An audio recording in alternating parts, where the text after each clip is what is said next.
Okay, we're good now.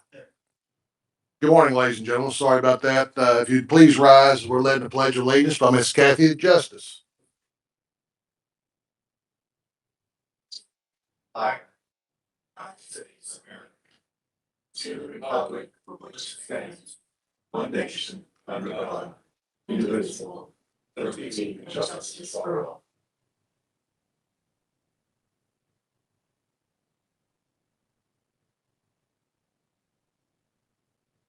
At this time, I'd like to introduce our staff, starting with Ms. Payne. Tina Payne, Board Secretary. Kelly Talbot, General Counsel. And members of the board. Good morning, Chris Danbury, Kanawha County. Debra Sullivan, Kanawha County. Scott Roadtruck, Monongalia County. Victor Gabriel, good morning, Harrison County. Bob Dunleavy, Ohio County. Good morning, Kathy Justice, Greenbrier County. Ladies and gentlemen, let the record reflect that Miss Nancy White and Mr. Greg Wooten are joining us via phone. Good morning. This is Nancy White, Harrison County. Good morning, Greg. Okay, next on our agenda is the approval of the agenda. Is there a motion to approve the agenda? Been moved, Mr. Dunleavy. Second by Ms. Sullivan. All in favor will signify by saying aye. Aye. Motion carries. Next is delegations. Ms. Day, good morning. Good morning, President Hardesty, Vice President Vic, Superintendent Blatt, members of the board. We have several delegations today, 27 currently. The first is Velvet Nichols, speaking on the topic of Gary and Walton school closings. Will you please come up? The delegations have 2 minutes. Okay.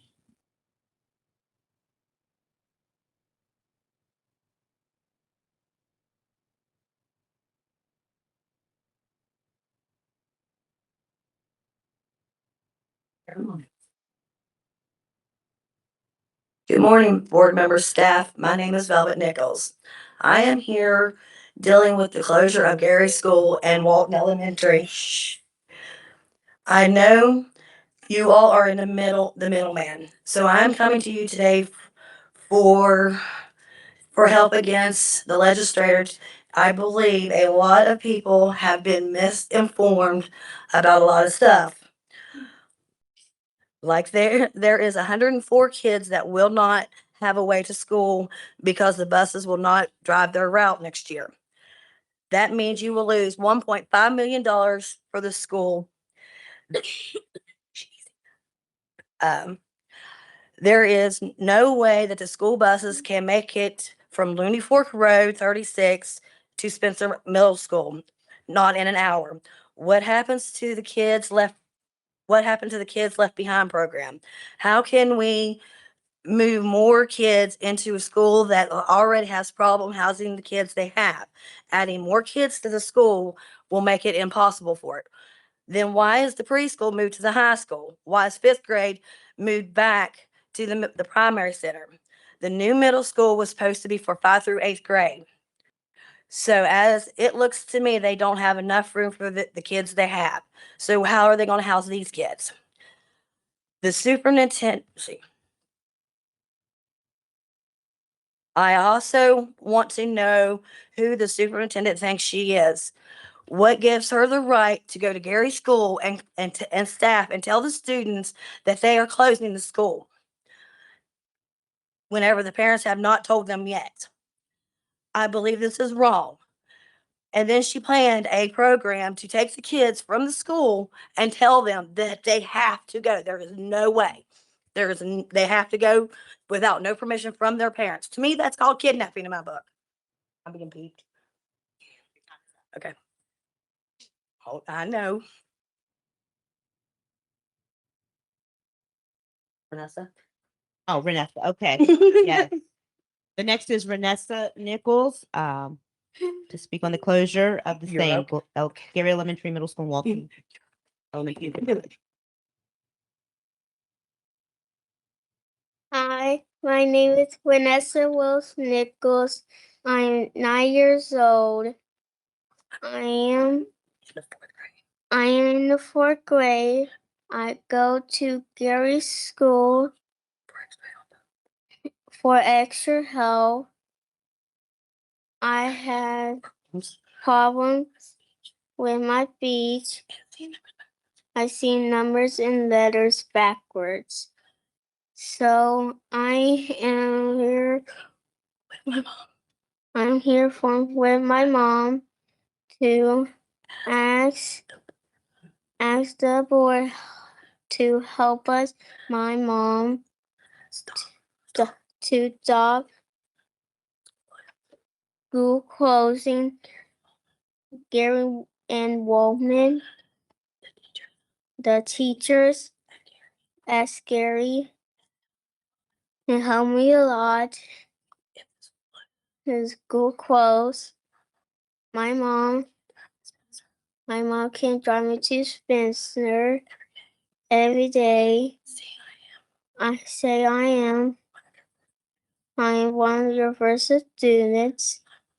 My mom drives me to school just because it's 2 miles from our house. So please help my mom and me stop school closers. She come to me and asked me to help. And I told her, everything I can do, I will help her stop it. That means if we have to go to legislature, we're going. If we have to go to Washington, we're going. We want it to stop because it's not fair to this one. It's not fair to this one. It's coming up next. It's wrong. Good job, baby girl. Our next delegation, See, I told you. you could our do next it. delegation is Keith Smith. Speak on the issue of Walton and Gary schools. Keith Smith, are you in the room? Yes. Guys walked in. You signed up for a delegation, your time? Yeah. You can take the mic and have your 2 minutes.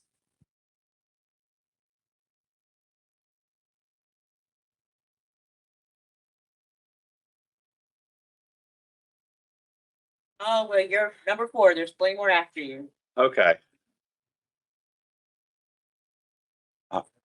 Whenever I'm ready. Okay, I'm a former Roane County Schools bus driver. And yeah, I still have my uniforms, but let's put the mic up for you. Okay, I'm a former Roane County Schools bus driver. I currently work at KRT and I live in Roane County. I live in the Walton area. And if you shut down Walton or Gary schools, and I know this from driving a bus, a lot of those kids that live out there, if they make meeting points or anything to get those kids to school, they're not going to be able to get to those meeting points. A lot of the parents don't drive. A lot of the parents out there don't have cars. And the ones that do, a lot of them have to go to work. Like when I was driving a bus, I would pick up kids that their parents weren't home whenever I was picking them up. They weren't home when I was dropping them off because their parents work on both sides. And if you try to, an older brother or sister would usually be picking a lot of them up off the bus. So if you shut down those schools, and then for the high school kids, when I'd be picking them up, it would take me 2.5 hours to get those kids from like out in Big Pigeon, Granny's Creek, up off of Hollywood, up in Clio. It takes anywhere from 2 hours to 2.5 hours to get those high schoolers up to Spencer. And like from my house alone, by car, it takes over an hour to get up to Spencer. It's faster for me to drive down to Clendenin Elementary School than it is to get up to Spencer. Like this morning, it took me 45 minutes to get from my house down to here. It takes me from my house to get up to Spencer an hour. And you got Elkview schools in between here and there. You got Clendenin in between here and there.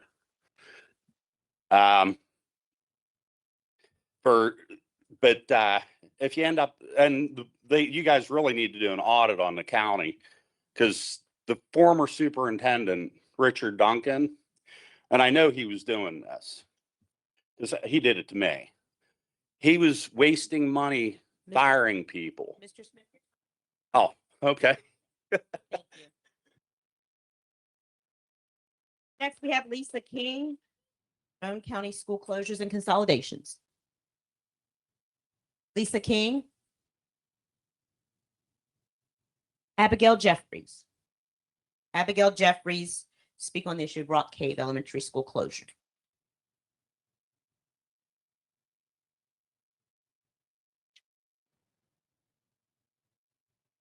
Good morning. My name is Abigail Jeffries. I'm an Upshur County resident coming before you today to implore you to keep Rock Cave Elementary open. I've received responses from multiple legislators stating there are plans to address the school funding formula this session. This could lead to additional funding being distributed to all counties. Time will also allow a future levy to pass. Upshur County has traditionally supported students with a levy, and the reason have been outspoken in the reasons for not doing so in the last election cycle. That is because of the misappropriation of funds by a past superintendent and the lack of transparency that has occurred since. We're confident that a levy will again pass once the Upshur County BOE has regained control from the state, which Mr. Kelly has stated that will begin occurring incrementally in February of 26. I'm confident our elected officials will work with staff and stakeholders in the community to regain trust and find funding solutions to keep all of Upshur County schools operational and thriving. Recent announcements of the injunction on the creation of new charter schools currently limits the buyer's pool for unused buildings. It would be fiscally irresponsible to limit to vacate a school building, particularly one that's had multiple updates since the last SBA assessment in 2019. Those include an upgraded gymnasium and a safe school entry, both of which need to be completed at the receiving school. This could cause additional safety concerns. Why would the board take unnecessary risks with the children of our communities? It was announced in November that First Energy plans to build a natural gas plant in Harrison County. That's going to add a lot of jobs, over 2,000 when operational, in the natural gas industry. That would bring population growth likely to Upshur County as we offer affordable living costs. There's an article written by Lori Kersey from October of 25 where Mr. Hardesty is quoted to say, on public education, I think they played a little heavy-handed and they've got some unintended consequences from their actions. The they're referring to is the state legislator. I implore you, Mr. Hardesty and fellow board members, to not make the same mistake. Thank you, Ms. Being Anderson. heavy-handed with school closures will allow time for local BOEs and communities to exhaust every effort and will cause that without letting them do that, it will cause detriment both known and unknown, not only to the communities, but also to the state's growth. Thank you. Next, we have Billy Reeves of Logan County School Closures and Consolidations. Mr. Reeves. Billy Reeves.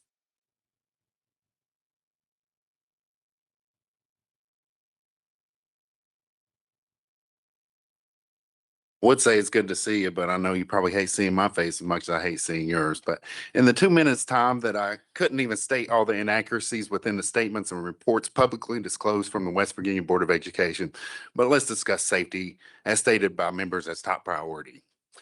Why was direct phone communication not established at Verterville until after August 26th? That's almost 2 weeks after school. Has environmental issues surrounding Omar Elementary been addressed or reassessed since approximately November the 4th, 2003, as reported in the Charleston Gazette? Lead levels at 438 parts per million, between 1,200 parts per million. Cleanup results at 400 parts per million. Quote, surface water contained 10,000 times the amount of dioxin considered safe under state and federal water quality rules. But you're merging Verterville into this school. Omar Elementary is located less than 100 feet from UPS shipping facility where large vehicles are constantly running, exposing children to higher levels of diesel exhaust pollution. Longer bus rides also expose children to this, which, according to research studies, indicates exposure can exacerbate respiratory illness and other conditions and lead to missed school days. Study notes asthma, which can be caused or exacerbated by diesel exhaust pollution, is one of the leading causes of absenteeism from school. Bus routes extending 30 minutes one way does not support the West Virginia Department of Education high-quality educational programs as outlined in West Virginia Code 18-2 Echo 5 Delta. Safety concerns of policy 4366, in which the bus route proposed has elementary age children swapping buses mid-route, creating possible hazards and potential unsafe conditions. There's two people that live here. There are two people on the board that's from Logan County. You know the conditions in Logan County. You know the drugs, but you have children coming off of a bus. There's only two people concerned about their safety on that swap. That's the two bus drivers. I have family that is on drugs that walks past those kids getting off a bus onto another bus. Thank you, Mr. Reeves. I want to talk about safety. All right, our next delegation is Justin Shears, the issues with school closures and an inadequate impact statement, Roane County Schools.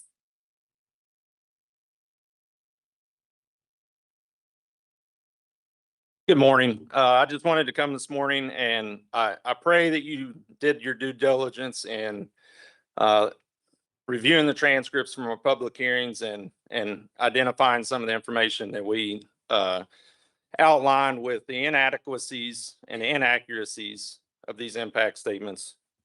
I wanted to touch on the transportation plan. I think it alone should shut down this consolidation plan. Waivers for every single bus route in the county. That's ridiculous. And to achieve less than 1 hour bus rides, dropping 104 students from service. It's unacceptable. That does not meet the intent of state policy for maximum bus times. Just not picking the kids up. There's been no safety evaluations done for bus stops that students will be required to get to for pickup. There's no contingency for students that don't have transportation to these remote bus stops. There's been no evaluations for how this plan will disproportionately disadvantage rural students. Just some timelines. Most students will leave 2 hours before school starts and not return until 2 hours after school. That's 4 hours a day gone from these children's lives. In their school career, that equals 1,260 8-hour days. That's equivalent of 7 extra school years that they're just spending on transit. Education, this is not just an education problem. And education is a pillar for the economic development of this state. And we're making decisions in a vacuum. It's just an education problem. It's not. And we wonder why we continue to show up on the bottom of every list out there. Education, healthcare, economic development.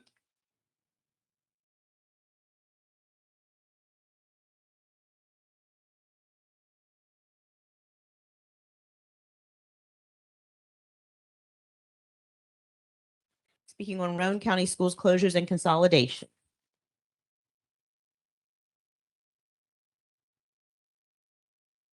Hello, my name is Tiffany Rains. I am a teacher at Roane County High School and the LSIC president at Walton Elementary Middle School, but most importantly, I'm a parent. Today's agenda includes multiple recommendations for school closures across West Virginia, but school closures devastate communities. Children deserve to attend school close to home. Long bus rides hurt attendance, discipline, and academic performance, and additionally, communities often see declining property values after these schools close. Since we learned that our schools were in danger, our community has stepped up. We've contacted legislators, spread awareness, and even attempted a policy waiver, but without success. We have done everything in our power to save our schools.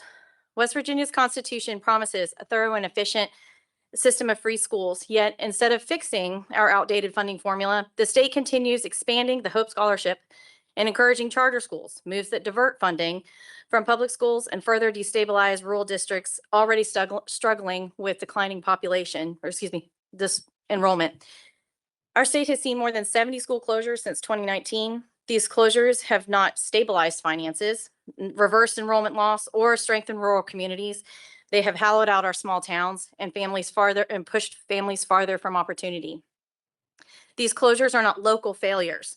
They are a predictable result of a funding formula that penalizes small and rural counties. As long as enrollment and local share determine state aid, districts like ours will continue facing cuts and consolidations, regardless of what is best for our children. So today, I'm asking that the West Virginia Board of Education, please do not approve these closures. Stand with us and demand that the legislature reform our funding system. Let's give the legislative session the opportunity to address these problems. We need a formula built on equity, one that recognizes the unique needs of children and the geography of rural communities and ensures every child has access to a fully funded school close to home. As a parent, an educator, and a West Virginian, I'm asking you to stand with us and help us lead the fight for a fair, modern, equitable funding formula for our children. Thank you. Our next delegation is Gabe Boggs, who's going to speak on Roane County School consolidation. Mr. Boggs.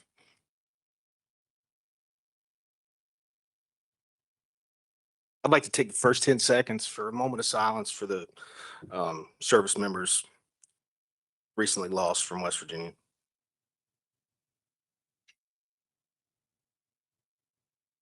God is great, regardless of bad things that happen. I hope that everybody keeps that in their mind. Liability lies with you guys today if you approve this plan. We've already laid out all the inaccuracies. If you did your due diligence, as you are supposed to, you would have already seen all the problems with specifically Roane counties and these impact statements in general. They're a joke. It's time to start taking things a little bit serious. If you did your jobs reviewing, you know they're inadequate. Ms. Stellato mentioned it during our public hearings. It's on your record. They're inadequate. Overspending, we found out this from our public hearings. Overspending on the Spencer Middle School is the reason we are in this issue. Yet Mr. Duncan, there's no accountability in this. In fact, his assistant superintendent is now the superintendent of our schools. And it's funny because we've elected our local board and they, I believe, are doing what they are asked to do, right? By oath of office. They are told and they are held accountable by you guys. I've heard in the paper with Randolph County, you've threatened jail time and fines. You too will be held liable if you approve these plans. You must know that. We're not extreme. We want elementary schools for our 5-year-olds. This impact statement mentions of $700 toilets that's needed to renovate the high school to add our 4-year-olds in the county there. Four times, I think it's mentioned, yet zero comment on 5-year-olds holding their bladder for in excess of an hour to get to school. GOP lawmakers, if you're listening, if jobs first is the true initiative, then pillar 1 has to include reformulating this funding formula. Opponents of the Hope Scholarship, this system sucked before the Hope Scholarship got here. We were at the bottom of the list long before. Quit blame shifting. Quit blame shifting. Please help us.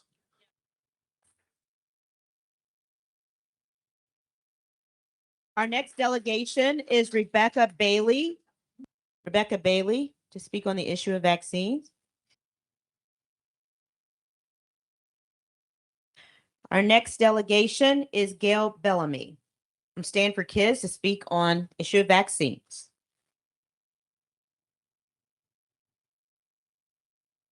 Good morning, Mr. Chairman, members of the board. Oh, sorry, I'm not used to people not being able to hear me. My name is Gail Bellamy. I'm a retired faculty at the Florida State University College of Medicine and with WVU's Institute for Health Policy Research in the years before that. I am a West Virginian by choice who was born in 1951 when the only vaccines at that time were for diphtheria, pertussis, tetanus, and polio.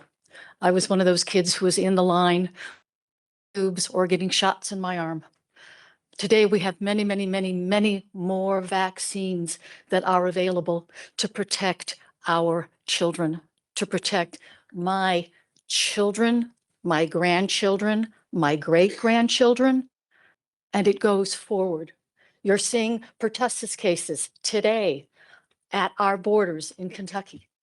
We've been described by our governor as an outlier, as if that is a bad thing.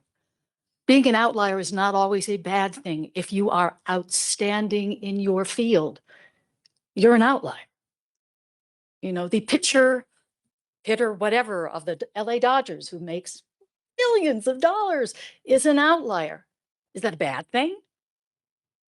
It's a good thing because it says he's good at what he does. We have been good at what we do as a state that protects our children, one of 5 and one of the earliest to pass the law that we currently operate under. I want to express my gratitude to this board for taking a, a stance of conscience, a stance of social responsibility in protecting our kids. And just reminding you, because you've heard it many, many, many times, there are at least 5 reasons why we want to vaccinate our children. And I'll refer you to the National Foundation for Infectious Disease. Hang tight, stick to your guns. We will do what we can to help you in this battle. Thank you. Thank you. Our next delegation is C. Brian Daughtery to speak to the issue of teacher retention with Teachers for Students and Better Public Schools. Morning. Top of the morning. Thanks as always for giving us an open mic, because this is rare in state government anymore to give a microphone to anybody. My heart goes out to everybody who's going through the school closures and consolidations, because I know, because the part I hope everybody realizes, both in this room and beyond it, and preferably across the street, is that there's a lot of people in here who believe in public schools. And they're hurting because they're going to lose theirs. And school choice is thrust upon them in a way that they don't want it. They want their public schools. According to the West Virginia Chamber of Commerce, 95% of students in West Virginia go to a public school. And what I'm concerned about, of course, with the Hope Scholarship and charter schools and subsidizing private schools, is that it seems like 95% are sacrificing for 5%. That's pretty concerning. But also making sure that when students do make it long bus rides into their school, that there are prepared, qualified teachers in those classrooms. And I've said it over and over again. I'll keep coming back down here, and I'll start with the easiest idea I can come up with that doesn't cost anything but time, which is take 10 days and give teachers 10 days, leave them alone, pay them to work on all the things we need to do, because we keep being asked to do more, and very rarely is anything taken off our plate.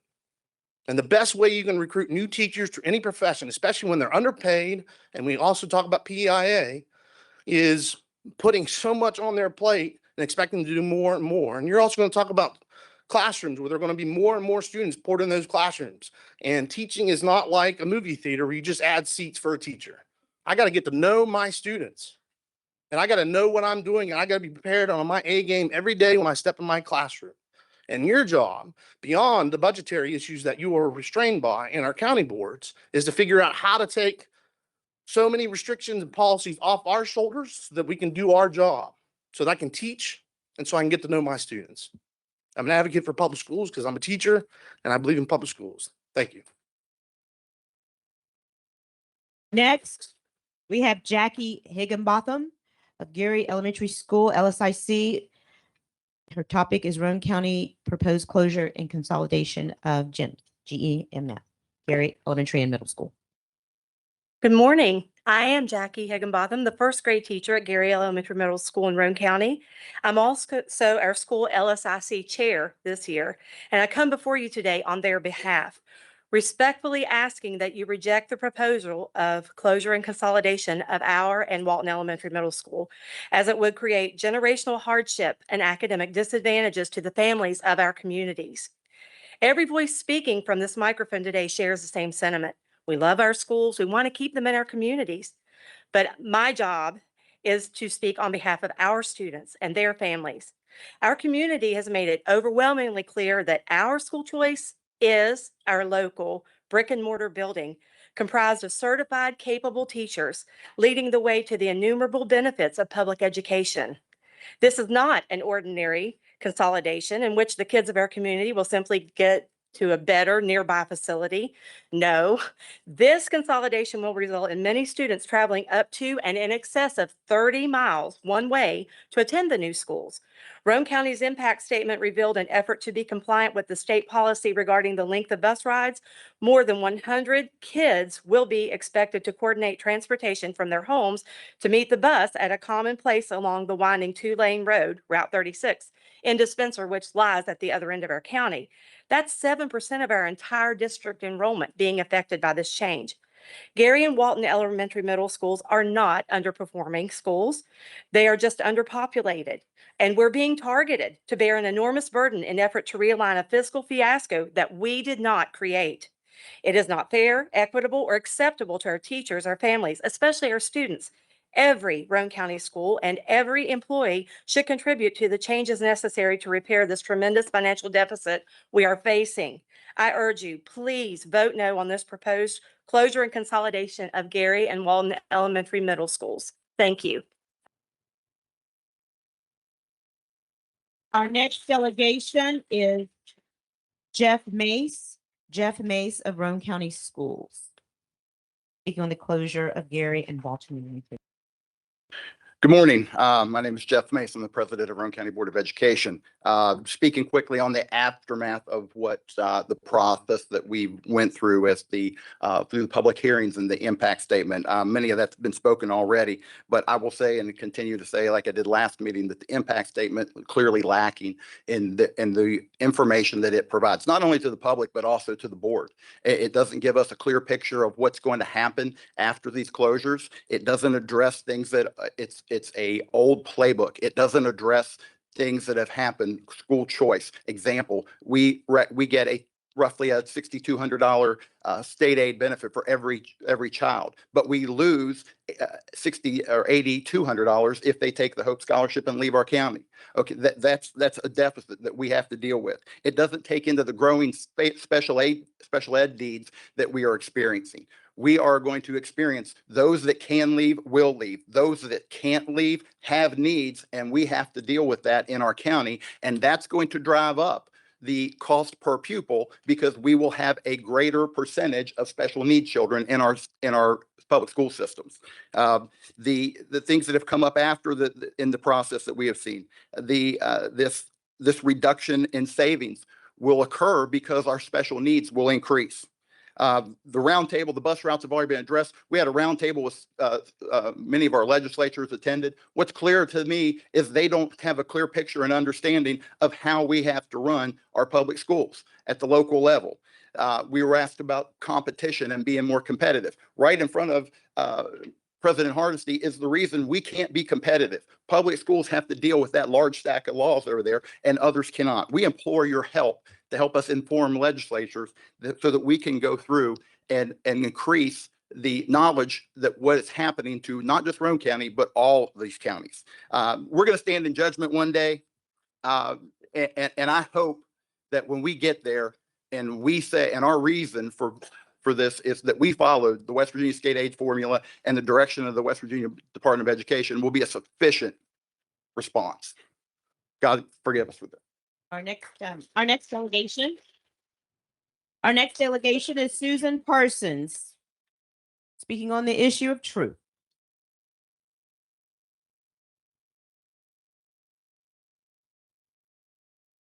From the book of Matthew, circa AD 58 and 70, the birth of Jesus Christ.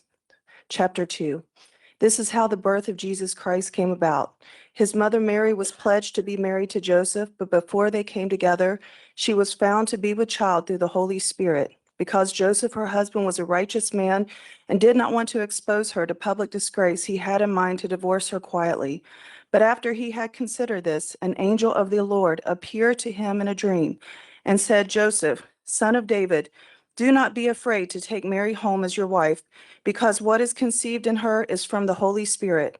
She will give birth to a son, and you are to give him the name Jesus, because he will save his people from their sins. All this took place to fulfill what the Lord had said through the prophet. The virgin will be with child and will give birth to a son, and they will call his name Emmanuel, which means God with us. When Joseph woke up, he did what the angel of the Lord had commanded him and took Mary home as his wife. But he had no union with her until she gave birth to a son, and he gave him the name Jesus. After Jesus was born in Bethlehem in Judea during the time of King Herod, Magi from the east came to Jerusalem and asked, "Where is the one who has been born King of the Jews? We saw his star in the east and have come to worship him." When King Herod heard this, he was disturbed, and all Jerusalem with him. When he had called together all the people's chief priests and teachers of the law, he asked them where the Christ was to be born. In Bethlehem and Judea, they replied, for this is what the prophet has written. But you, Bethlehem, in the land of Judah, are by no means least among the rulers of Judah, for out of you will come a ruler who will be the shepherd of my people Israel. I just wanted to wish you guys a Merry Christmas and have a blessed, Happy New Year. Thank you. Our next delegation is Bobby Glendenning from Junior Elementary School. Good morning. This morning, I'm speaking not just as a community member, but as a parent who is tired of watching decisions be made against the best interest of our children. Let's be very clear. What happened right now violates the spirit of the law. The law was written to protect students, to ensure reasonable bus times, to guarantee access to local brick and mortar schools, and to make sure families have real choices. But the extra time our kids spend on buses, the time that being conveniently ignored, is very real. It's early morning, it's long, exhausting rides. It's lost sleep, lost learning, and lost childhood moments. And pretending this time doesn't count and is not just wrong, it's irresponsible. A local school is supposed to be our choice, a choice that keeps kids close to home, a choice that keeps families connected, a choice that keeps a community alive. But that choice is being taken away from us. Not because of what's best for our students, it's because someone decides to twist the law to fit a decision that was already made. When the leaders ignore the spirit of the law, they ignore the people that law was meant to protect. And let's say it plainly. Closing a local school takes away more than classrooms. It takes away safety. It takes away stability. It takes away our children's rights to a fair education. It takes away our heart and community. When we will not accept decisions that treat our children like numbers. We will not stay silent while our voices are pushed aside. And we will not allow our community only brick and mortar school to be erased. This is the law was meant to stand up for families, and so we are. Thank you. Our next delegation is Mariah Hamrick, Junior Elementary School.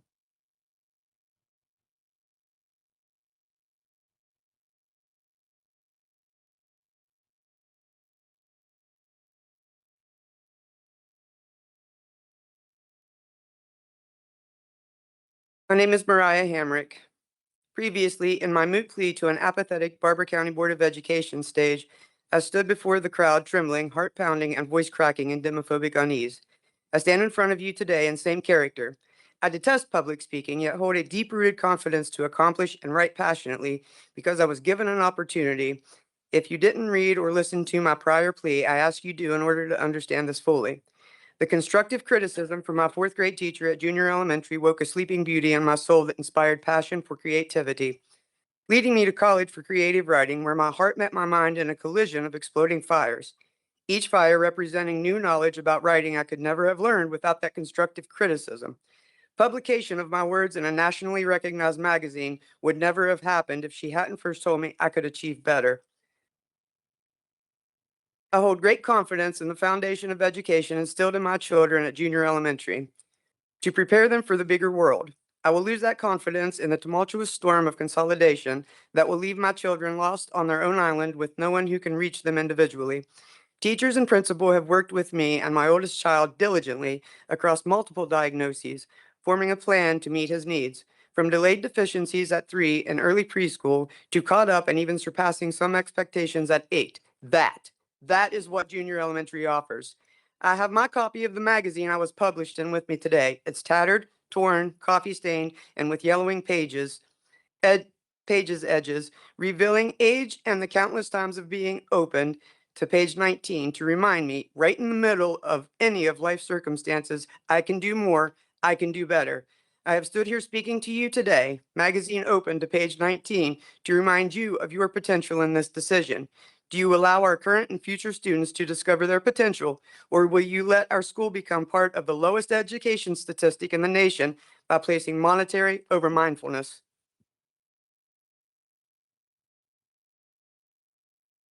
Our next delegation is Trish Butcher. Speak on the issue of Harmon closure.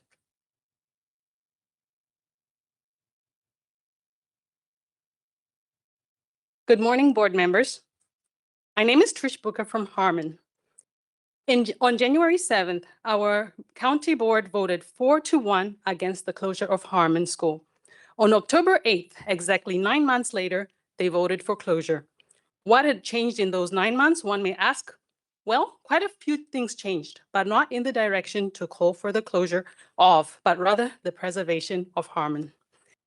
The county budget that had not been balanced in January was in fact balanced by October. This is a good factor toward getting our county out of its state of emergency. In October, Harmon had been removed from CIS title that we had in January. The CSI title was used as a reason to target Harmon for closure in January, while veering away from our county's standing CEFP, which calls for the closure of 4 elementary schools that are within 15 minutes of each other in the Elkins area. The fact is this, our county was in a much better situation when they voted to close Harmon than prior when they voted against it. I grew up in a small town in a third world country, Zimbabwe. Education was accessible to me, thank God. I had a lot of cousins who were at a disadvantage, however, simply because of where they were born, the rural areas. They had to walk over 3 miles one way to school. The ones that committed to walking did so daily because they knew education was their way out of poverty and struggle. Unfortunately, a good number did not, and their lives today reflect that. They struggle. I cannot believe that I now live here in the United States and I am in a county that is choosing to close rural schools. I am here today to plead with you, to the state board, not to join the Randolph County Board in this detrimental decision. Harmon has a graduation rate of 100% for the past 10 years except one, which not many other schools can say that. A school closure will certainly change that. Vote to preserve Harmon School and give Harmon children a future. Thank you. Our next delegation is Dan Bucher of Harmon School.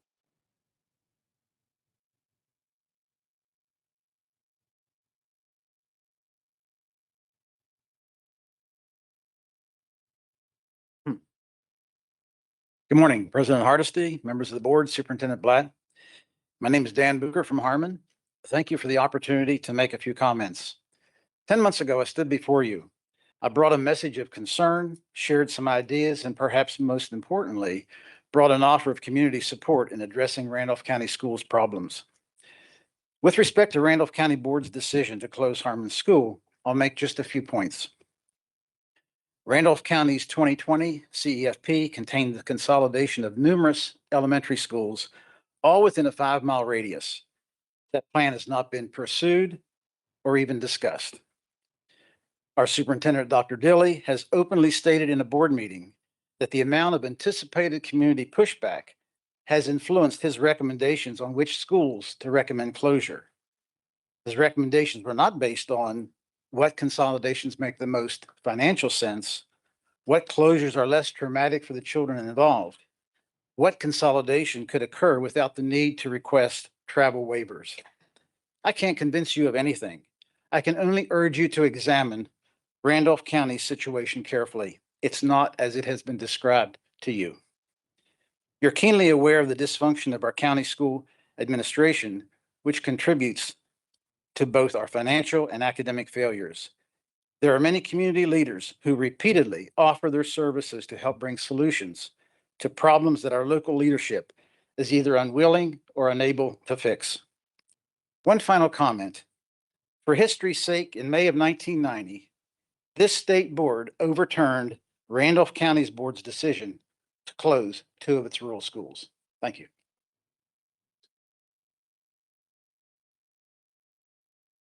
Our next delegation is Judy Bucher, speaking on the closure of Harmon School.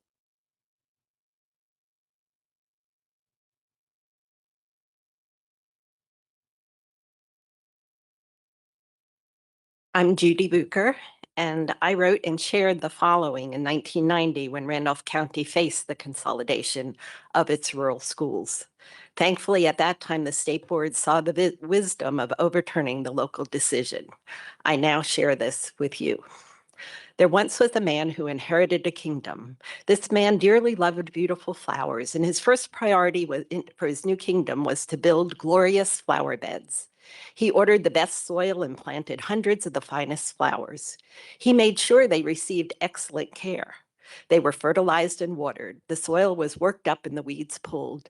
The flowers flourished and everyone was proud of them. One day, the man rode out to explore the countryside of his new kingdom and beheld a sight that thrilled his heart. The countryside was filled with delightful wildflowers. He at once ordered that all the wildflowers be dug up and brought to his flower beds so they may receive the finest care. But alas, as they were dug up and transported, many died. In fact, only a very few actually thrived, for most of them never obtained the beauty they possessed in the countryside. As the man later rode into the countryside, which was now devoid of its former beauty, he lamented that he had not preserved the wildflowers and helped them to flourish in their natural environment. He now realized that he had lost something of great value that could never be replaced. Our rural children are these wildflowers, and when they are uprooted and transported to schools outside their rural communities, many will die, for they will end up dropping out of school. A few will thrive, but the majority will never reach their full potential because of the long, tiring bus rides and the inability for adequate parental involvement and insufficient time to coordinate homework, extracurricular activities, and family time. I sincerely hope that one day we will not ride into our West Virginia countryside and lament because we have destroyed something that is invaluable to our state, our rural schools. As decisions are made and we strive to improve our educational system, let us recognize and treasure our ruralness. Thank you. Our next delegation is Dan Doyle.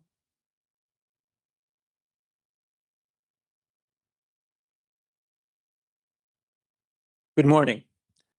My name is Dr. Dan Doyle. I live in Fayetteville. I have served Fayette County as a family physician for over 45 years. And my topic is protecting the vaccine law. But I do want to echo what Steve Doherty said and say thank you for giving us this open mic to express, to hear from the public. And I feel like I learned a lot about school closures today and about the importance of rural schools.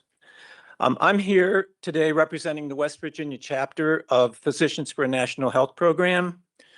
We are about affordable health care for all, but we're also about sound public health and sound public health policy. And we want to thank you, the members of the Board of Education, for the courageous stand that you have taken. We greatly appreciate it, and as much as we can, we will have your back. As a child getting my polio vaccine in first grade in 1953, as a parent, as a grandparent, as a practicing physician, I participated in thousands of child immunizations. In all these years, I've never witnessed any adverse reaction worse than minor redness and swelling at the injection site or an overnight fever in an infant. The benefits have always far outweighed the risks or discomforts. Our immunization law is one of the best in the nation. We are an outlier in a good way. In our schools, it has protected our children and their teachers. At home, it has protected their parents and siblings and grandparents. Don't take away something that benefits the many because of the ill-informed objections of the few. We are with you. We support you. In these difficult times, we have many examples of bad government. Your stand is an example of good government. Thank you.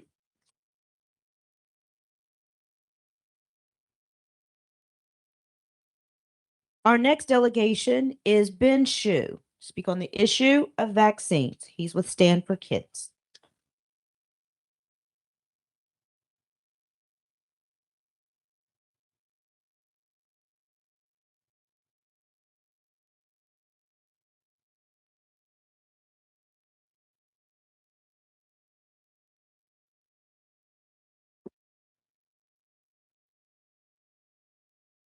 Thank you for the opportunity. It's been several years since I have been at a board meeting. I used to go to them regularly and heard a lot of issues similar to the same issues that I heard back years ago. One of the issues, however, is that wasn't discussed much was vaccinations. And I thank you. I thank you all for your stance on vaccinations. We're here to support you and to keep the law as it is and take on whoever you have to take on to do it. Most of the people, well, actually, very few people are against vaccinations. It's less than 10%. The issue is that people are against government interference in their lives. It has nothing to do basically with vaccinations. Well, they don't understand that government provides a lot of good services that they don't even know that out there that's available. And I was just going to bring out 2 or 3 of those issues, but I don't have a whole lot of time. But we have the safest means for transporting students to and from school. By far the safest in the world. Okay. And we continue to do that. We have safe buildings because you have provided department funds to have technicians come and inspect buildings and help. You have provided inspectors for school buses to make sure that they're well maintained. You have provided all of these things, not to mention, of course, the learning with the conducive atmosphere that's being provided. Thank you, Mr. Shu. Thank you very much for your time. Keep up the good work. Thank you. Thank you. Next, we have Phil Perrine. Speak on Harmon Schools.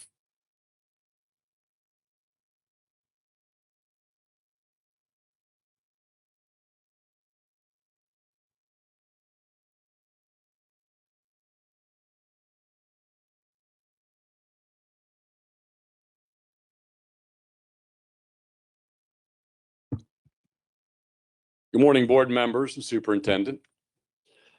My name is Phil Perrine. I'm here to talk about Harmon Schools in Randolph County. I could probably save a lot of discussion and just say ditto from everything I'm hearing from the other counties that are speaking here today. Issues with impact statements that are incorrect, issues with waivers that are being presented to you that are not accurate and will not work. Harmon alone has been kicking this can down the road, as Mr. Kelly and I had addressed a few months ago, for over 40 years. 40 years of stress, we've been fighting this issue, yet here we are again. Why? It didn't work then, it will not work now. We're finding that, unfortunately, as we feel in our county, we have strong leadership in our administration. We're attempting to work with them, but there's being pressure being put on by higher powers that do not allow them to be able to look at what's best for the community and best for our students. Safety being first and foremost. As again, I'm hearing from many other counties we have here. Why are we allowing this? I was brought into this a few months ago as it was put on my heart by God. Very proud to say that. I'm a longtime businessman of over 35 years. I've built very large corporations. Partially retired. God felt my job was not done yet, apparently. Now I see why. I have never seen such a horrendous display of any type of business academics, logistics, and leadership in all my career. How we've allowed this to happen is pathetic. We as our community are performing now, putting together a group that is going to now hold every one of you accountable. We're holding all of our lawmakers accountable. We have had enough. From this point forward, we're going to do whatever it takes to bring integrity back to our school systems because it's not being done. It's a reason why so many kids are hemorrhaging from our system. We're allowing it to happen. We're asking you to allow us to work with our county board, think outside of the box, provide us the opportunity as a community to work with them as professionals and do something different because what's happening now is not working. Keep Harmon off the table. It'll be your first step forward in making the positive changes. Your help will be duly noted. Thank you for your time. Our next delegation is David Glakowski from West Virginia Professional Educators.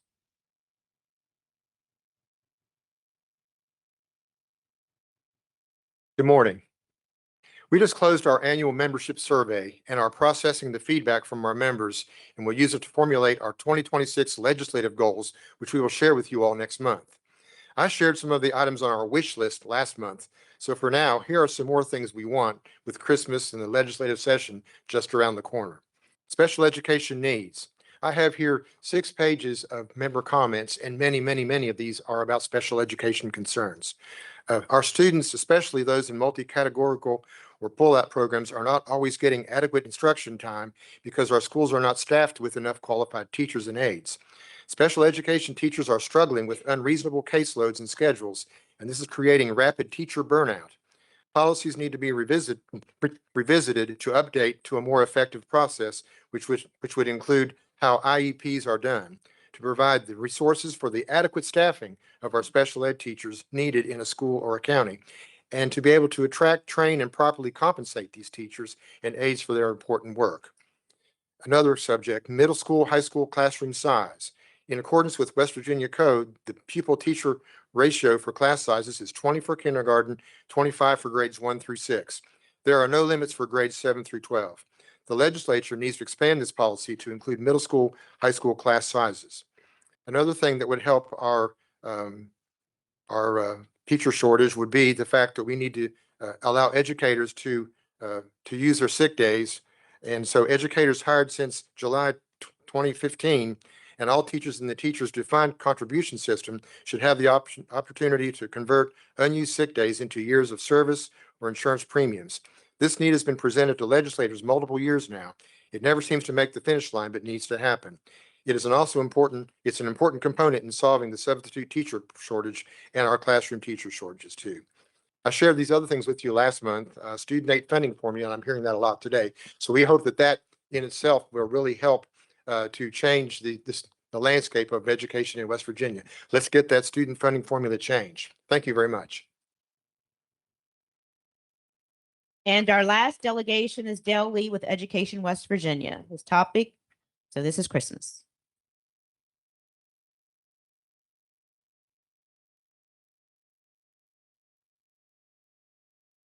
Good morning. She always loves reading my topic. Thank you, President Hardesty, Superintendent Black, members of the board, the opportunity to speak. I come before you today because the previous board meeting, when we talked about the public schools, charter schools, and the home schools, visual right there that I'm looking at, it tells me that we really need to look at what we do in our public schools and the code book. But I say that in that we are the true experts of public education, not the legislature. And if we're the true experts of education, we need to come to the table and figure out what changes need to be made. We know the things that we need to adjust. We know the things that we need to move. Last Sunday, I heard the superintendents give a presentation at the Joint Ed Committee. And there are many things that we can agree on, but there are some things that we cannot agree on. So I'm asking you, President Hardesty, Superintendent Blatt, to convene a group together to let's take a look at the changes that we need to do in public education in the code book and make those adjustments. Everybody knows the funding formula needs to be looked at. Every one of the recommendations from the superintendents was to add a couple non-instructional days to the calendar. I would suggest adding 5. They cost money, and that's why you'll run into trouble across the street. But these are recommendations that can help public education. And at Education West Virginia, we're willing to come to the table and figure these things out because, again, we're the experts of public education, not the politicians. So thank you for the opportunity. And to paraphrase John Lennon at the end, let's have a Merry Christmas and a Happy New Year. Let's hope it's a good one. And to paraphrase it, without any tears. President Hardesty, there are no other delegations. Thank you, Ms. Day.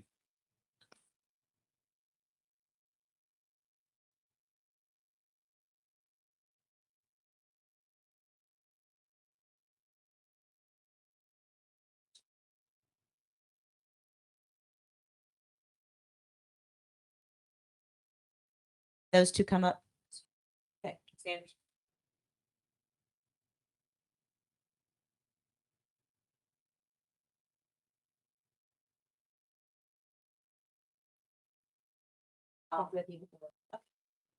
You have 2 minutes. Okay. My name is Amber Anderson. I'm here because the consolidation proposal directly affects the place that shaped my family and my career. This school is not just where I work, it is where my family has grown and where my dedication as an educator has taken root. Rock Cave is not just a school, it is a family, a safe haven in the heart of our community. First of all, I must ask, what price could ever justify risking a student's future or tearing out the heart of a community? We, the educators at Rock Cave, know our students, their strengths, their challenges, their dreams, and what helps them thrive. I am the special educator at Rock Cave. I currently serve 8 students. French Creek has 25. Next year combined, we will have over 30 students with IEPs, many with high needs. Sorry. Small class sizes at Rock Cave allow us to meet these needs. A larger school will not. Simply increasing special education minutes is not an effective solution. Merging our populations would stretch services to an unsustainable level and compromise the education of most of our most vulnerable students. Rock Cave is also the heart of the community. We host events like the Easter egg hunt and Suba Christmas parade. We are a voting precinct and provide safe places for local children to play. Closing the school risks losing these traditions and a vital community connection that we have built with local businesses. Well, let's examine the actual cost of closing Rock Cave Elementary. Our personnel. First of all, our staff will be reassigned. Some may not be accommodated, but several teachers commute from neighboring counties. Others live near the county borders. Losing them can disrupt employment and increase recruitment costs. Transportation. Routes will be longer, or additional buses may be needed.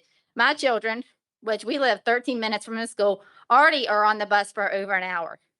Maintenance and utilities. Rock Cave roughly spends about $66,000 on maintenance and utilities, and our building is in better condition than most others in our county. Other costs total about $185,000, but that's for repairs, food, supplies, and grants. Those will have to exist elsewhere in the county. Thank you.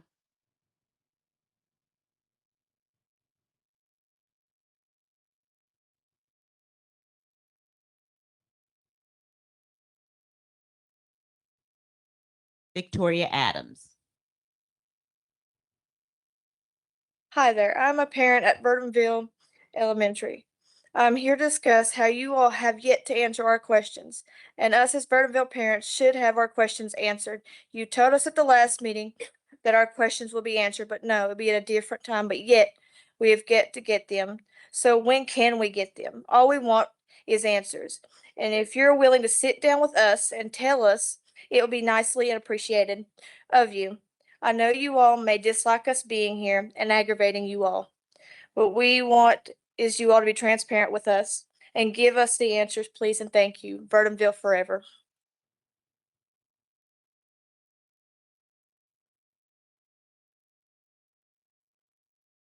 Have no other delegations. Thank you, Ms. Day.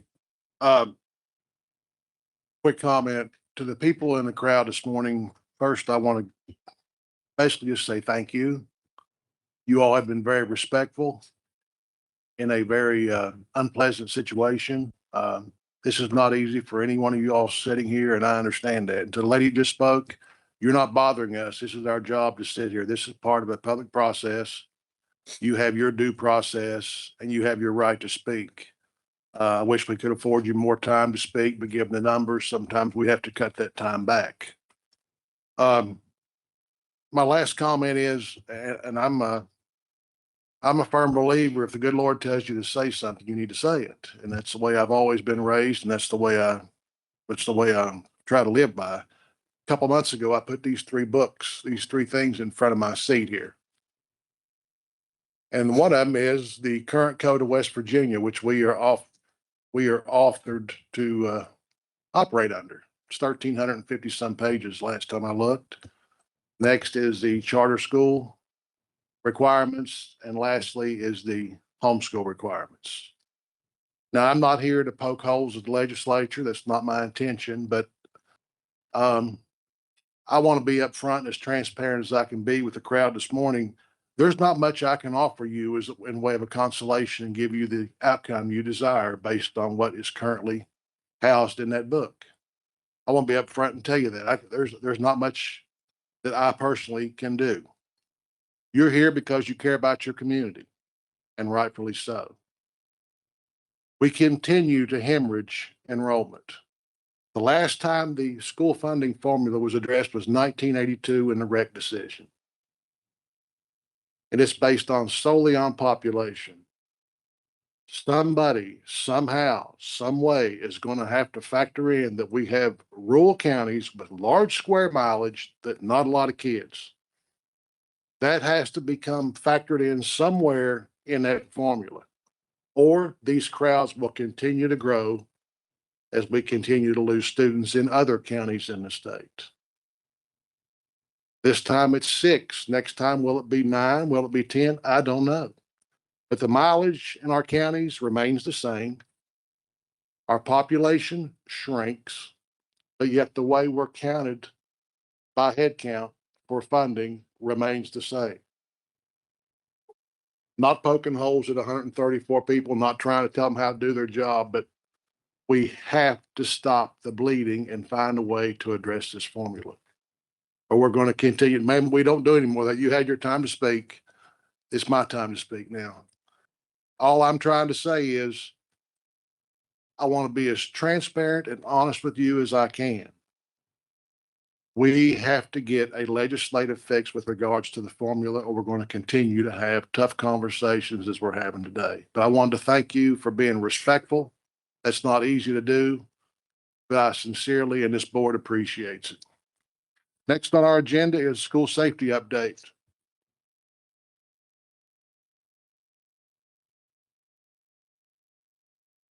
Morning, President Hardesty, Superintendent Blatt, members of the board. My name is James Agee. I'm one of the school safety liaisons with the department to the school safety unit and to other items of school safety related to our county school systems. I wanted to update you today about the Safe Schools Helpline and and how useful it has been to date this school year. That helpline, which goes out to the affected county superintendents and to a number of us here at the State Department. They received 278 helpline reports that have went out so far this school year, beginning in August. That's down from 439 this time last year. Among those reports are some things like student behavior issues that could include bullying or some other student concerns that could be on a bus or in the school building. But occasionally there's some alarming things about some suicidal ideations on the part of some students that have gone out. And also some more serious threats, like maybe a gun threat or something like that. Those are always quickly addressed between the school safety unit regional officers in that area and the school superintendents. Some of these threats involve issues of concern within a private school within that county. One notable threat last month was fellow students reported a middle school student that had talked about bringing a gun to his private school in that county the next day. That went out. The county superintendent knew the director of that school, had contacted that director within 5 to 10 minutes, and then that went out. They had to develop a plan with the regional school safety unit officer. And within an hour, there was a law enforcement officer at the door talking with that student's parents to address that threat. So even though it was, this was set up in theory for the public schools, but it does involve all the schools within the state, the school safety unit. And those regional safety officers do reach out to those private schools within the county and offer their services and their expertise. And those are all retired police officers within that region, and they do a great job. And they have a ton of contacts in there. Some of the threats this year have been related to, there's about 30 immediate threats that have been so far this school year. Sometimes those involve the before they put the report out, they get in direct contact with the county 911 center. So in all cases, these the county superintendents are aware of what's going on within their county and these threats. Most of the time, they're already on those school safety concerns, those student safety issues and bullying and things like that. They're already aware of those. So this at least gives them some other context to it. But in my view, this has been a great success, and the money and the expense and time that went into it proves that it's working every day. Thank you. Yes, sir. Thank you for being here, Mr. AG. Thanks for the update. Thank you. You may or may not be aware, we had an incident here in Kanawha County where a young man took his life. He was a victim of sextortion, which I had never heard of before. No idea what that was, but apparently he was approached through his cell phone and was offered pictures of a woman he thought was interested in him, a naked woman, and then asked in kind for him to send pictures back. And then they were using those pictures to, I'm sorry, I'm emotional about this, to extort money from him. Well, the young man didn't think he had any options and he took his life. What can we do to help educate our kids about sextortion? What can we do to help, prevent future issues like this? Have y'all been made aware of that? And is there anything that we can do as a board, as a department, to try to make this, make an awareness campaign for kids so that we don't see more of these episodes in the future? I'm aware of the incident as far as just seeing it on the news and things like that, and being a lifelong resident here of Kanawha County and that area. I think I have some friends in common with that family, although I don't know them. But as far as how to address that, I think obviously through education within our school system. But you touched on that.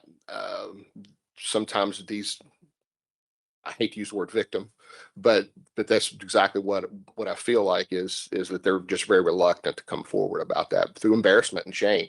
And I think it starts in the home, but I think our school system, and I think they already do. It's, things that come through that internet and that magic thing in your pocket, that's the cell phone that always is attached to all of us at all times, is just to be real hesitant what you click on and what you respond to, because it may not be what it seems. And I wish I had an answer for you. I really do.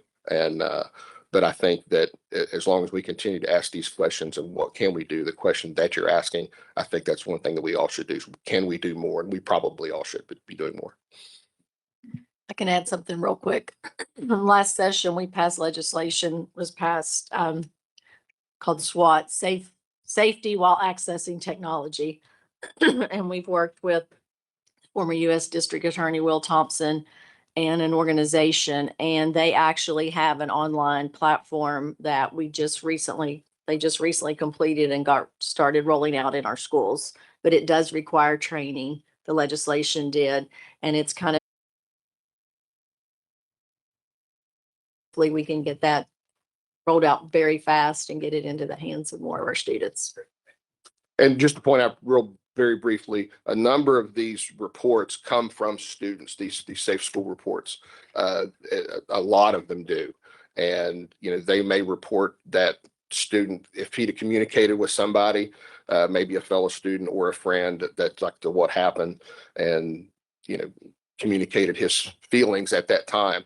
Again, we've received a number of these safe school alerts related to students that are in some very severe mental distress. And, I don't want it to wait that long. We want to get that obviously sooner, but yeah, I think that's a good place to start right there. Thank you. Next is Department of Education reports. Superintendent Blatt. Have a few things to highlight and then some good data to share. First of all, yesterday we had our Country Roads, or Monday, we had Country Roads Codes Day at the legislature. We always schedule that during December interims, and we have several of our elementary and middle school students come up and share their Lego and their robotics programs. They actually bring it all, set it up, and show the legislators the things that they're learning. The kids had a great experience in that Speaker Henshaw and President Smith allowed them to come into the House chambers. They actually put a bill up on the screen, and they let the students participate in a discussion and debate on the floor around the bill. And then afterwards, actually let them vote and let them see their votes up on the panel that they're used to seeing, during the session. So it was a great day for those group of students. Unfortunately, we didn't have as many as usual because of the weather that we all faced on Monday. But it was a good day for our kids. We also, in the past month, were able to recognize Mount Nebo Elementary in Nicholas County and West Hayes Elementary in Putnam County. But these are the two schools that exceeded standards in all academic indicators on our balanced scorecard. They were the two schools in the state that were successful there, and we surprised them with a visit and a banner, and the excitement on the kids' faces. They knew exactly what this was about. They understood what they had accomplished. This time of year, in December interims with the legislature, we always update on the Third Grade Success Act and the work that we're doing of getting our youngest learners ready in reading and math. And so overall, we've seen a decline in the number of students that need those targeted interventions as we're in this third year of implementation. And that just means that more students are meeting those beginning of the year benchmarks than that they did last year. Our second grade students who have been able to benefit from this kindergarten first and now moving into second grade, we saw a decline in math of originally 34% of the students, the decline down to 30%, and in reading, 37% of the students down to 29% of the students. And these numbers just mean that there's smaller numbers of students that are needing these targeted interventions and the improvement plans leading into our middle of the year benchmarks. The final thing I have for today is we have our graduation rates from this past school year. Those are always delayed as we do a lot of work back and forth with the counties and getting that data together. And our four-year graduation rate from last year is 92.8%. And this is actually the highest graduation rate that we've achieved in West Virginia. And so these are our four-year students. Our five-year students, which impacts a lot of our special education students, that rate continues to remain steady at 93.4%. Just a little history, in 2012, when our current class of 2025 entered kindergarten, the rate of graduation that year was 81.4%. And now we're looking at the 92.8. So that's an 11.4% increase. We also saw great increases in our special education subgroup and our economically disadvantaged subgroup. And so these targeted interventions and these practices around chronic absenteeism and all the things that our counties are implementing and our teachers and staff are working hard to accomplish is working. And we're starting to see that in the data and the success that we've got with the graduation rates. That concludes. Okay. At this time, I'd like to recognize Ms. Sullivan. Thank you, President Hardesty, and thank you for your remarks, earlier to our audience. I just wanted to say, as I read through the school closure and consolidation documents, and there were literally thousands of pages of them, I was reminded time and again of the very tough decisions the counties are having to make. Excuse me. There are facts that must be recognized, but there are opinions too, and hopes and dreams and ideas outside the box. We are fortunate that we live in a democracy and everyone has a voice, and we must not only listen to what people are saying, but we must also value what they say. And I thank you, and we all thank you for being here today to share your ideas with us. Surely no one would choose to close schools, causing heartache and headaches for everyone involved. How do we stop having to make such daunting decisions? And I'm heartened to hear that there may be positive movement, and President Hardesty and Dale Lee both dealt with that. But there may be some positive movement in some of the issues that are creating challenges for our school. I confess, I'm an optimist, but I believe in the people of our state. And I know that we can strengthen our public schools without continuing to close our community schools. It is shocking to realize that in the past 8 years alone, over 70 schools have closed or consolidated. Small schools are just that. They're smaller, but their impact is often huge. Thank you for letting me speak. Thank you. Next on our agenda is the consent agenda. Is there a motion to approve the consent agenda? Been moved by Dr. Stansberry. Second by Mr. Dunleavy. All in favor will signify by saying aye. Aye. Motion carries. Next is new business. First item on the agenda is the amendment of Barber County Schools 2020-2030 Comprehensive Educational Facilities Plan. Mr. Whitlow, good morning. Good morning, President Hardesty, Superintendent Blatt, members of the board. I did want to remind everybody there's two components to each closure. The CEFP section is first, which is the planning portion. So it's for planning only, which lies before the actual closure decision. That being said, policy 6200 requires all local boards of education to submit amendments to CFPs to this board and the SBA for approval. The Barber County Board of Education requests approval to revise its 2020-2030 CFP to reflect the closures and grade reconfigurations defined by this agenda item and the corresponding and sequential closure proposal. Okay. Is there a motion to approve Barber County's CEFP amendment? Been moved by Mr. Dunleavy. Second by Dr. Stansberry. All in favor signify by saying aye. Aye. Motion carries. Mr. Whitlow. Next, the Barber County Board of Education respectfully requests approval to close Belington Middle School, Kasson Elementary Middle School grades 6 through 8 only, and Philippi Middle School, and to consolidate them into Philip Barber High School, beginning with the 26-27 school year. In addition, grade 5 students from Philippi Middle will be merged into Philippi Elementary School, and grade 5 students from Billington Middle will be merged into Billington Elementary School, beginning with the 26-27 school year. The Barber County Board of Education further requests approval to close junior elementary school at the end of the 26-27 school year and to merge all students from junior elementary and Billington Elementary School into the vacated Billington Middle School building, beginning with the 27-28 school year.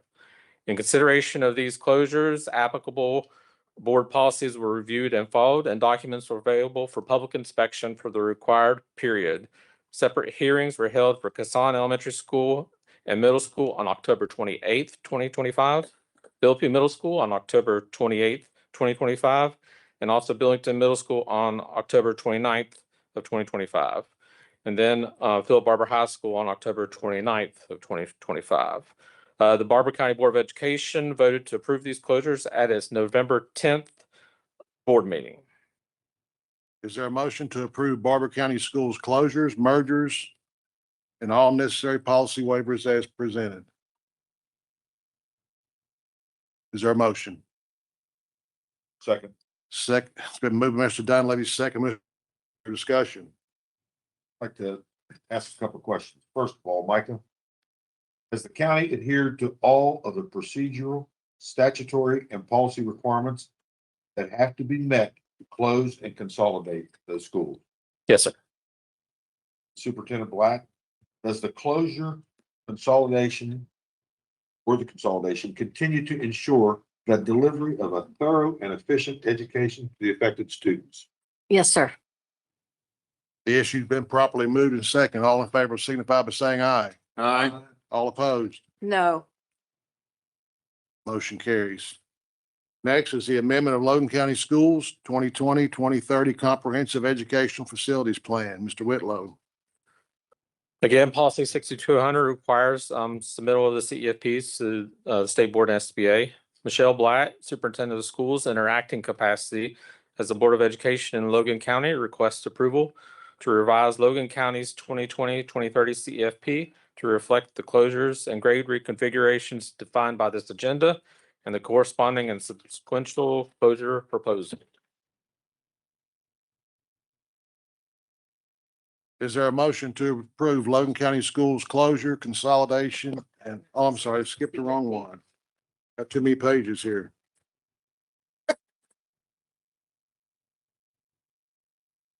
Is there a motion to approve Logan County Schools request to amend its comprehensive educational facilities plan? So move. Been moved by Mr. Gabriel. So move. It's been moved by Mr. Wooten, second by Mr. Gabriel. All in favor signify by saying aye. Aye. All opposed? Motion carries. Next on the agenda, Logan County Schools closure of Vernonville Elementary School and consolidation into Omar Elementary School. Mr. Whitlow. Michelle Blatt, Superintendent of Schools, in her acting capacity as the Board of Education in Logan County, respectfully requests approval to close Burdenville Elementary School and merge it into Omar Elementary School. This closure is not contingent on any other actions and is proposed to occur at the end of the 2025-2026 school year. In consideration of these closures, applicable board policies were reviewed and followed, and documents were available for public inspection for the required period. Separate hearings were held for Burdenville Elementary School and Omar on November 18th. In addition, a waiver of Board Policy 4336 is being requested to create bus routes that exceed the recommended transportation time for elementary students. Michelle Blatt, State Superintendent of Schools, in her acting capacity as the Board of Education in Logan County, approved this closure as an agenda item on the Logan County Board of Education's December 2nd board agenda. Is there a motion to approve Logan County Schools closure, consolidation, and all necessary policy waivers as presented? So move. Been moved by Mr. Wooten. Second, Mr. Gabriel. Is there discussion? Mr. Gabriel. Has the county adhered to all of the procedural, statutory, and policy requirements that have to be met to close and consolidate the school? Yes, sir. Superintendent Blatt, does the closure consolidation continue to ensure the delivery of a thorough and efficient education to the affected students? Yes, sir. You've heard the motion and second. All in favor signify by saying aye. Aye. All opposed? Next is the amendment of Randolph County Schools to their 2020-2030 Comprehensive Education and Facilities Plan. Mr. Whitlow. As required by 6200 for the CFP amendments to be submitted to this board and the SBA, the Randolph County Board of Education requests approval to revise its 2020-2030 CFP to reflect the closures and grade reconfigurations defined by this agenda item and the corresponding and subsequent closure proposal. Is there a motion to approve Randolph County Schools' request to amend their 2020-2030 CEFP? It's been moved by Mr. Dunleavy, second, Mr. Gabriel. All in favor signify by saying aye. Aye. All opposed? Motion carries. Next is Randolph County Schools closure of Harmon K-12 School and merger into Jennings Randolph Elementary School, Elkins Middle School, and Elkins High School. Closure of North Elementary School and merger into Jennings Randolph Elementary School. Mr. Whitlow. The Randolph County Board of Education respectfully requests approval to close Harmon K-12 School and merge it into Jennings Randolph Elementary School, Elkins Middle School, and Elkins High School, and to close North Elementary School and to merge it into Jennings Randolph Elementary School. These closures are not contingent on any other actions and are proposed to occur at the end of the 25-26 school year. In consideration of these closures, applicable board policies were reviewed and followed, and documents were available for public inspection for the required period. Separate hearings were held on October 8th for Harmon K-12 School, Jennings Randolph Elementary School, Elkins Middle School, and Elkins High School. The Randolph County Board of Education approved these closures at its October 8th board meeting. In addition, the Randolph County Board of Education requests approval of a Board Policy 4336 waiver for creating bus routes that will exceed the recommended duration of transportation time for elementary students. Is there a motion to approve Randolph County Schools closure, merger, and all necessary policy waivers as presented? Been moved by Dr. Stansberry. Second, Mr. Dunleavy. Is there discussion? Micah, has the county adhered to all of the procedural, statutory, and policy requirements that have to be met to close and consolidate school? Yes, sir. Superintendent Black, does the closure, consolidation continue to ensure the delivery of a thorough and efficient education to the affected students? Yes, sir. Motion's been properly moved and second. Is there, all in favor signify by saying aye. Aye. All opposed? Motion carries. Next is the amendment of Roane County Schools 2020-2030 Comprehensive Education Facilities Plan. Mr. Whitlow. Board policy requires CEFP amendments to be approved by this board and the SBA. The Roane County Board of Education requests approval to revise its 2020-2030 CFP to reflect the closures and grade reconfigurations defined by this agenda item and the corresponding and subsequent closure proposal. Is there a motion to approve Roane County's request to amend their 2020-2030 CEFP? So move. Been moved, Mr. Gabriel. Second with Dr. Stansberry. All in favor signify by saying aye. Aye. All opposed? Next, Roane County Schools closure of Geary Elementary School and Walton Elementary School and their consolidation to Spencer Elementary School and Spencer Middle School, and the consolidation of county pre-K students into a defined space at Roane County High School. The Roane County Board of Education respectfully requests approval to close Gary and Walton Elementary Middle Schools and consolidate them into Spencer Elementary grades K-5 and Spencer Middle School grades 6-8. Approval is also requested to consolidate all Roane County PK students into a defined PK space at Roane County High School. These closures are not contingent on any other actions and are proposed to occur at the end of the 25-26 school year. In consideration of this closure, applicable board policies were reviewed and followed, and documents were available for public inspection for the required period. Public hearings were held on October 27th for Walton Elementary Middle, October 28th for Gary Elementary Middle, October 29th for Spencer Elementary School, November 3rd for Spencer Middle School, and November 4th for Roane County High School. The Roane County Board of Education approved this closure at its November 6th board meeting. In addition, the Roane County Board of Education requests a waiver of Board Policy 433-6 for creating bus routes that will exceed the recommended duration of transport time for elementary students. Is there a motion to approve Roane County Schools closure, consolidation, and all necessary policy waivers as presented? So move. Been moved, Mr. Gabriel. Second, Mr. Dunleavy. Is there discussion? Is there discussion? Has the county adhered to all the procedural, statutory, and policy requirements that have to be met to close and consolidate schools? Yes, sir. Superintendent Blatt, does the closure consolidation continue to ensure the delivery of a thorough and efficient education to the affected students? Yes, sir. The motion has been properly moved and second. All in favor signify by saying aye. Aye. All opposed? Next is amendment of Upshur County Schools 2020-2030 Comprehensive Educational Facilities Plan. Mr. Whitlow. Board policy requires local boards to submit these amendments to the state board and the SBA for approval.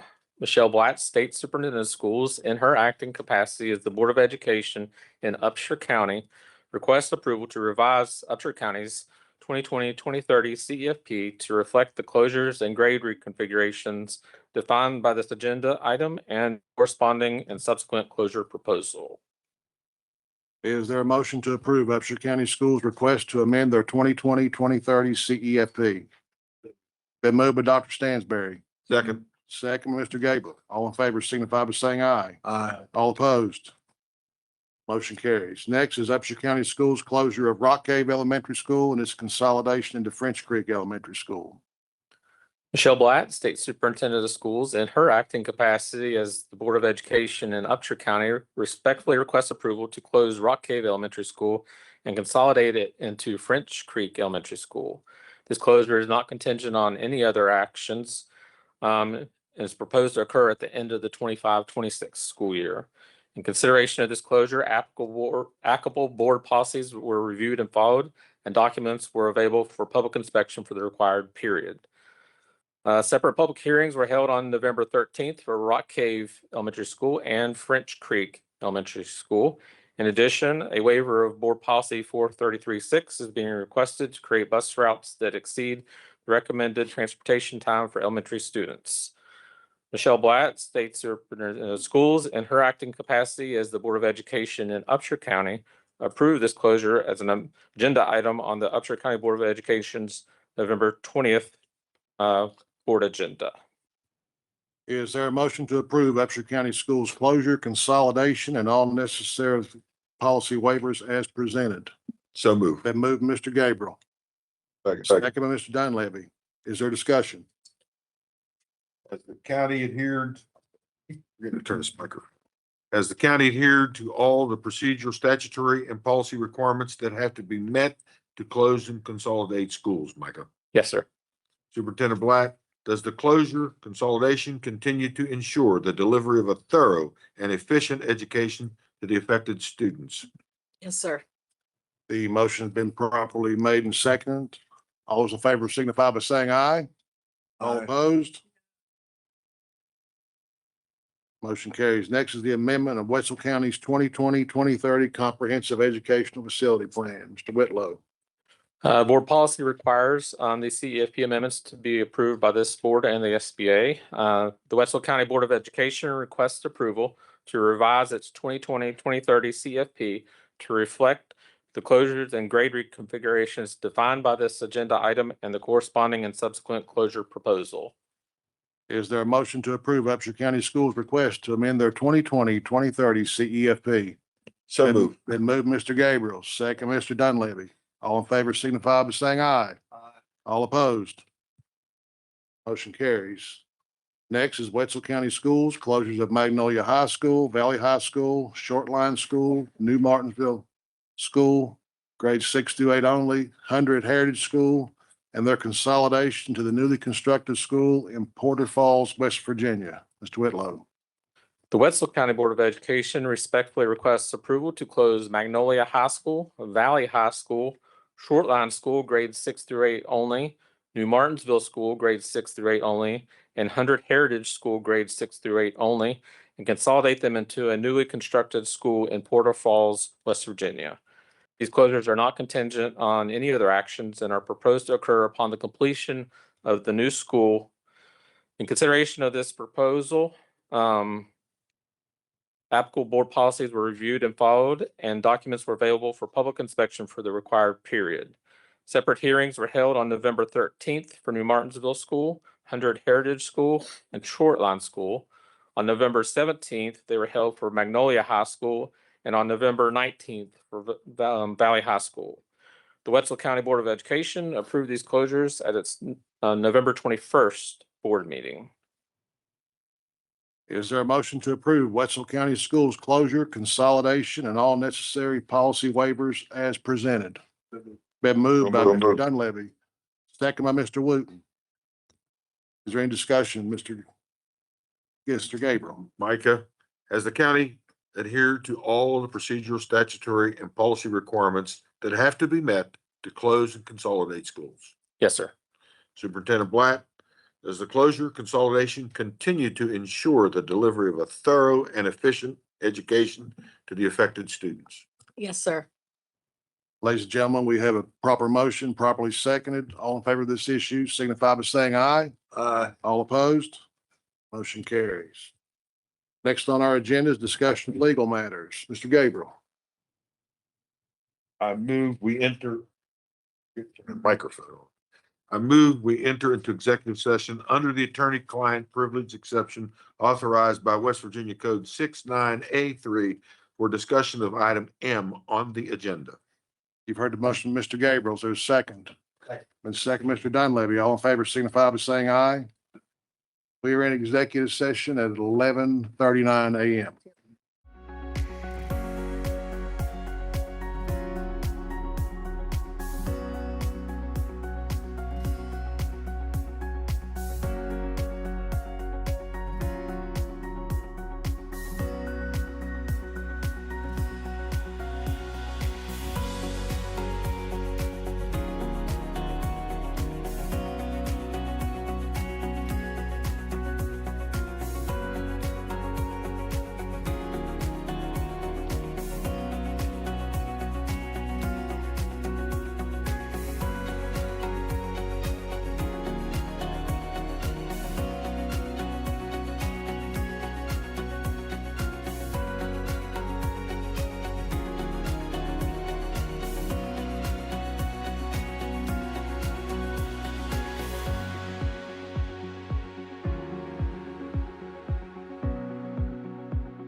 We are back in regular session at 11:05 a.m. No action was taken in executive session. Next is West Virginia Board of Education and Department of Education personnel matters. Is there a motion to approve the West Virginia Board of Education personnel matters? Second. Been moved by Dr. Stansberry, second Mr. Gabriel. All in favor signify by saying aye. Next, is there a motion to approve the West Virginia Department of Education personnel matters, including the attachment? Been moved, Mr. Dunleavy. Second. Second, Mr. Gabriel. All in favor signify by saying aye. Aye. Next is board member updates, requests for information. Dr. Stansberry. I have none, Mr. President. Thank you. Merry Ms. Christmas. Sullivan. Well, I just continue on, till the governor replaces me. So I've been busy. I participated in the Educators Rising Board meeting. And as you know, that works with high school students who are involved in teacher preparation kind of programs across the state. I was also on a panel with the West Virginia Center on Budget and Policy. And I attended the Education Alliance seminar this week that was attended by major business folks throughout the state. And the new WVU president was there and he spoke and did an excellent job talking about what's going on, not just at WVU, but across the state. And also our next year's Teacher of the Year, Tiffany Barnes, spoke. She's a special education teacher in Ohio County, and she was phenomenal. She has a military background, teaching as a second career for her. And she was straightforward and informative. But when she started talking about her students, you really saw her soul. And it was beautiful and it affected everybody there. And I also visited with the 2025 Teacher of the Year, Seth Skiles, and seeing what he's doing to expose his students to America's 250th anniversary coming up. So that was all fun, all good stuff. Road truck. I attended the Sanders Review Committee meeting down at Stonewall, Mr. President. That's my first and only action. Ms. Justice. Well, I know the young lady who was the Milliken Award from Wyoming County. Her sister is principal of that school and they play AAU basketball with my daughter, and they are a fine family. And I've heard for years just what a fantastic math teacher she was. And so I was so happy, and I know she was happy and pleased. They're good family, good choice. Happy for them. Mr. Dunleavy. Well, we had a successful football weekend. Unfortunately, I was not able to be there, so I neglected my duties there. But anyways, want to wish everybody Merry Christmas and a Happy New Year. Ms. White. Yes, sir. Good morning. I attended the West Virginia School Board Association meeting in Stonewall with Mr. Road Truck, and I've also attended the Educational Broadcasting Commission meeting and the Educational Alliance meeting. So I've been virtually busy. Thank you. Mr. Gabriel. I have nothing. Merry Christmas, everyone. I would like to wish everyone a very Merry Christmas and a Happy New Year. But I would leave you on a sad note. We had an employee pass away here at the department yesterday, Miss Carrie Christie. I would like for you all to remember that family and lift them up in prayer during this tough time. But so sad, and I would be remiss if I didn't take the opportunity to recognize that young lady and her family. There's no further business to come before this board. The next meeting of this Board of Education will be January 14, 2026 here in Charleston. Is there a motion to adjourn? Been moved by Dr. Stansberry. Second, Mr. Dunleavy. second it. All in favor, signify by saying aye. We're adjourned. Aye.